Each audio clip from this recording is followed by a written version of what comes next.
اور وہ ان کے بارے میں گند اتنا زیادہ ہے کہ آپ جتنا مرضی لوگوں کو سناتے جائیں ختم ہی نہیں ہوتا ہے، تو اس میں جھوٹ بولنے کی ضرورت ہی نہیں پڑتی ہے۔ سب سے زیادہ جو جھوٹ بولتے ہیں ان کے جماعت کا ہر فرد جھوٹ بولتا ہے، اور نہ جھوٹ بولتے ہوئے شاطمیت کرنا تو ان کے بائیں ہاتھ کا کھیل ہے، سیدھا محمد مصطفیٰ صلی اللہ علیہ وسلم پر جاتے ہیں۔ میں نے خود دیکھا، میرے سامنے ایک مرزائی آیا، اس نے ایک مربی تھا ان کا جو پراپر مربی جسے پیشے ملتی ہے، تو اس نے پوچھا، یہ پٹنی کا واقعہ ہے، پٹنی لنڈن میں، جو آپ تو انگلینڈ میں رہتے ہیں نا، یہ ساؤتھ ویسٹ لنڈن میں گریسن آر روڈ پر جہاں ان کا مرزواڑا ہے، پہلے ان کا مرکز بھی وہی ہوتا تھا۔ تو وہاں پر کسی نے پوچھا اس سے، اور بڑا سینئر مربی جناب، بڈھا ہو رہا تھا اور خبیث ایک نمبر کا تھا، اس نے کہا بھئی یہ بات مجھے بتاؤ کہ یہ آہستہ آہستہ مرزے نے کیوں نہیں، اس کو پہلی دفعہ کیوں نہیں پتہ لگا نبی؟ اس نے نعوذ باللہ سیدھا رسول پاک صلی اللہ علیہ وسلم پر گیا کہ انہوں نے بھی آہستہ آہستہ دعویٰ کیا، حالانکہ ایسا بالکل غلط ہے۔ رسول پاک صلی اللہ علیہ وسلم نے جس دن دعویٰ نبوت کیا وہی دعویٰ نبوت ان کی وفات کے وقت تک تھا، اس میں نہ کمی نہ زیادتی، ایک ہی دعویٰ کیا انہوں نے۔ اور مرزا اس کے دعوے دیکھیں جس وقت علماء کرام ڈانٹتے تھے تو کہتے تھے نبی جہاں پر میں نے لکھا ہوا کاٹ کے محدث کر لیں۔ یہ کس طرح کا بھائی نبی آیا بھائی؟ اور انالوجی دیتے ہیں صلح حدیبیہ کی، جہاں پر کفار نے کہا کہ ہم تو آپ کو نبی نہیں مانتے، تو رسول پاک صلی اللہ علیہ وسلم نے حضرت علی رضی اللہ عنہ سے کہا کہ کاٹ دو۔ حضرت علی رضی اللہ عنہ نے کہا کہ میں تو بالکل نہیں کاٹوں گا، ٹھیک ہے، لیکن پھر انہوں نے کہا ہاتھ رکھو وہاں پر جہاں پر یہ لکھا ہے، اور آپ نے اس کو کراس کر دیا کیونکہ کفار نہیں مانتے تھے۔ اس میں تو اس کی تو کانٹیکسٹ ہی اور ہے۔ اور صلح حدیبیہ مرتدین یہ کہتے ہیں، یہ جو قادیانی لانتی ہیں، آپ اگر صلح حدیبیہ پر غور کریں، وہ کہتے ہیں جی اللہ تعالیٰ نے بتایا نہیں۔ ڈاکٹر صاحب اس پوائنٹ پہ ذرا واپس آئیں، تھوڑا سا لوگوں کو ایکسپلین ہو جائے، بات آپ نے بہت اچھی کی ہے۔ دیکھیں یہاں پر تو دو لوگوں کے درمیان کانٹریکٹ ہو رہا تھا، ایک ایگریمنٹ ہو رہا تھا دو پارٹیوں کے درمیان، اور اس پارٹی کے اندر ایک بندے نے کہا کہ بھئی آپ اپنا جو ٹائٹل یوز کر رہے ہیں اس کو یوز نہ کریں۔ نبی کریم صلی اللہ علیہ وسلم اس ٹائٹل سے بیک آف تو نہیں ہوئے، اپنے کلیم کو کوئی ریپلیس تو نہیں کیا، بلکہ جہاں پر کلیم کی بات آئی تھی وہاں پر حضرت ابو طالب نے جب آ کے کہا کہ اے بھتیجے اگر آپ کو میں آپ کی شادی کرا دیتا ہوں، ایک ہاتھ پہ چاند دوسرے ہاتھ پہ سورج والی، نبی کریم صلی اللہ علیہ وسلم نے کیا جواب دیا کہ اگر یہ لوگ میرے ایک ہاتھ پہ چاند اور دوسرے ہاتھ پہ سورج رکھ دیں تب بھی میں اپنا میسج نہیں چھوڑوں گا، میسج میرا یہی ہے، اس کے اندر کوئی تبدیلی نہیں آ سکتی۔ تو نبی کریم صلی اللہ علیہ وسلم نے تو آپ کی بات بالکل ٹھیک ہے، جو انہوں نے مکے کی پہاڑی کے اوپر کھڑے ہو کے اعلان کیا، he lived up to his words until the day he joined his creator۔ ہاں دیکھیں اس کے بارے میں قادیانی بکواسیات، بس جواب تو نہیں دینا چاہیے، ہم تو قادیانیوں سے بات ہی نہیں کرتے ہیں، لیکن میں مسلمانوں کے لیے آپ کو جواب دیتا ہوں۔ قادیانی کہتے ہیں کہ رسول پاک صلی اللہ علیہ وسلم نے فرمایا تھا کہ عمرہ کریں گے اور حج کریں گے، یہ اس طرح کی بات ہے، لیکن کیا تو کچھ نہیں کیا، اللہ تعالیٰ نے انہیں نہیں بتا دیا کہ یہ ہو نہیں سکتا، اور آپ نے رخت سفر باندھ لیا۔ نہیں ڈاکٹر صاحب، آیا صرف نبی کریم صلی اللہ علیہ وسلم نے خواب دیکھا تھا کہ ہم لوگ عمرہ کر رہے ہیں، تو نبی کریم صلی اللہ علیہ وسلم نے فرمایا کہ ہم لوگ، مجھے خواب آیا کہ ہم لوگ عمرہ کر رہے ہیں، تو چلو ہم عمرے کی تیاری کرتے ہیں، ٹھیک ہے، اور وہ صحابہ کو لے کر نکلے۔ آگے جا کے معاملہ جس وقت نہیں ہوا، اور حضرت عمر نے پھر نبی کریم صلی اللہ علیہ وسلم سے یہی سوال پوچھا کہ کیا اللہ کے نبی آپ نے نہیں فرمایا تھا کہ چلو ہم عمرہ کرنے چلتے ہیں؟ تو انہوں نے کہا میں نے خواب آیا تھا، لیکن میں نے یہ تو نہیں کہا تھا کہ ہم اسی سال عمرہ کریں گے۔ نہیں آپ نہیں، یہ بات چھوڑ دیں، میں آپ کو بتاتا ہوں اس کی حقیقت کیا ہے۔ خدا تعالیٰ جب نبی کو خواب دکھاتا ہے تو بالکل سچا خواب ہوتا ہے۔ یہ تو وہ پورا ہوا نا، فالوئنگ ایئر اللہ نے پورا کیا نا وہ خواب۔ نہیں اس سال بھی پورا ہوا، میں ان کو یہ بتانا چاہتا ہوں لوگوں کو، یہ خواب اس سال بھی پورا ہوا جس سال آپ کو آیا۔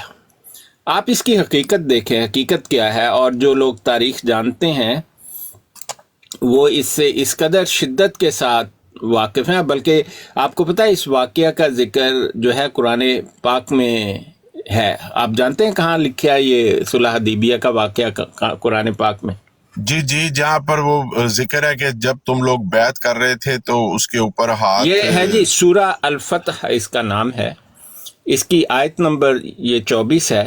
اعوذ باللہ من الشیطان الرجیم وَهُوَ الَّذِي كَفَّ أَيْدِيَهُمْ عَنْكُمْ وَأَيْدِيَكُمْ عَنْهُمْ بِبَطْنِ مَكَّةَ مِنْ بَعْدِ أَنْ أَظْفَرَكُمْ عَلَيْهِمْ وَكَانَ اللَّهُ بِمَا تَعْمَلُونَ بَصِيرًا۔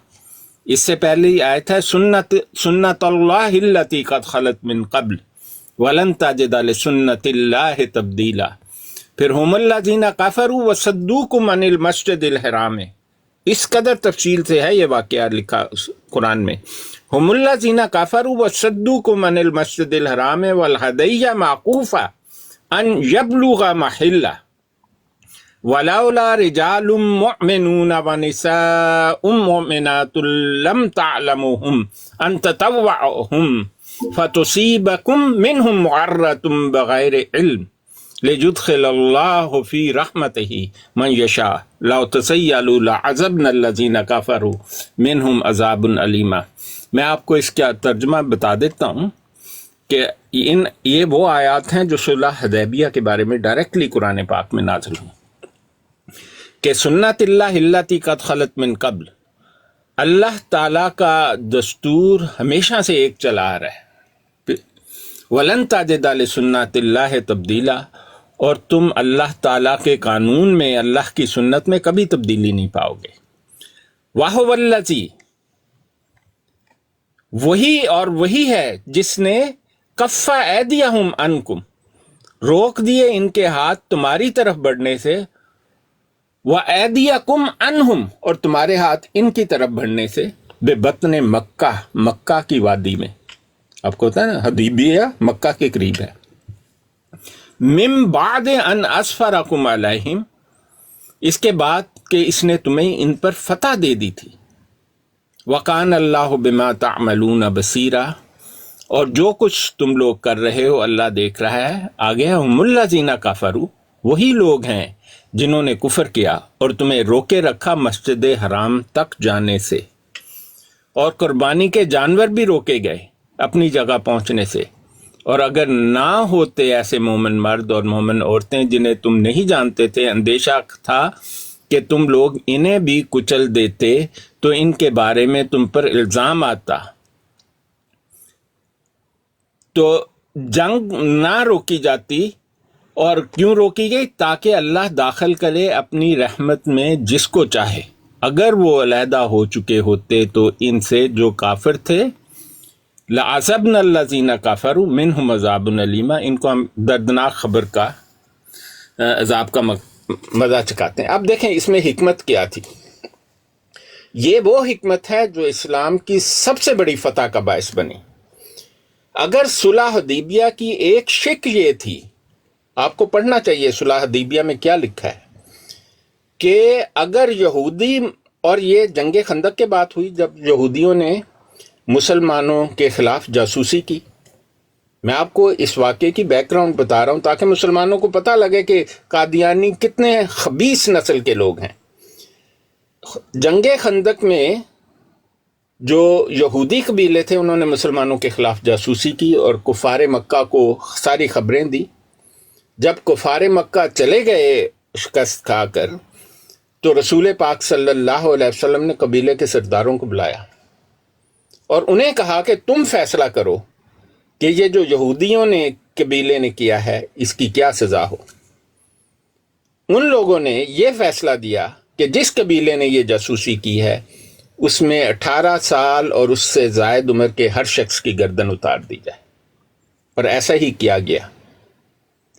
اس کے بعد یہودی لوگ مدینہ سے چلے گئے اور خیبر میں جا کر آباد ہو گئے، اور مسلسل سازشیں کرتے تھے کہ مسلمانوں کو کیسے ختم کیا جائے، کیونکہ ایک بہت بڑے قبیلے کا ہر جوان مرد جو 18 اور 18 سے اوپر تھا اس کی گردن اتار دی گئی تھی۔ ان کے جو بدلے کی آگ تھی اس کو کوئی بھی محسوس کر سکتا تھا۔ خدا تعالیٰ نے محمد مصطفیٰ صلی اللہ علیہ وسلم کو مکہ کی طرف بھیجا، کیونکہ